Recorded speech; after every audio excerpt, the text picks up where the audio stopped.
Happy Wednesday, Real Estate Tips 101 by Karen. I have a situation with one of my listings and I wanted to share what's going on so I could give you guys some knowledge and some information. So I have a listing. We're clear to close on the mortgage side. The only thing we're waiting for is a copy of the survey. Now, the survey is ordered by the buyer's side and it's normally ordered right when you get into contract. Apparently this was overlooked. It wasn't ordered right away, and now it's holding up a closing, and we wanted to close before the 31st. So we're waiting. I get notification this morning that the survey came in, and there happens to be an out-of-possession fence. Guys, it's always the fence. Thank God it's the fence. It is not a shed or a pool. Now, what does that mean to you? Out-of-possession means whatever it is sitting beyond the property line of the subject property and encroaching on the neighbor's property. So that's an issue. Okay?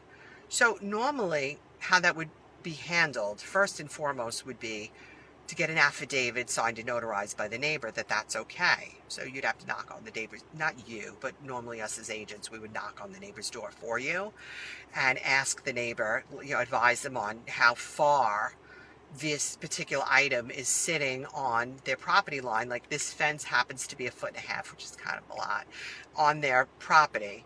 And we would knock on the door, ask them if that's okay, and if they would sign and have notarized an affidavit. And if it is, it's fine. The title company will accept it. We can close. If not, it's an issue. We'd have to move the fence or take it out, whatever. But now we don't have time because we didn't know until final hour. So there's a couple different ways that we could resolve it.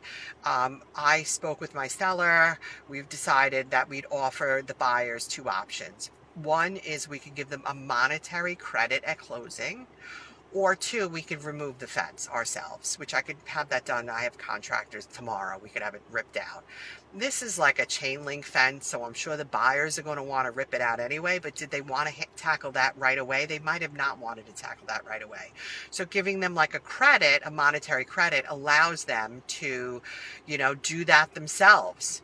Or I could have my people do it tomorrow if they don't have kids and dogs that are going to be roaming and they need a fence. So I spoke to the buyer's agent right away. He's going to speak to the buyers. He's going to get back to me. If we come up with an agreement, what we could do is we could have the attorneys draw up an addendum to the contract, and then we could possibly pull a rabbit out of a hat like Houdini and close by Friday. If not, it's not the end of the world. So how could you avoid this happening if you're a seller? Make sure you have a copy of your survey. That's how you could avoid it.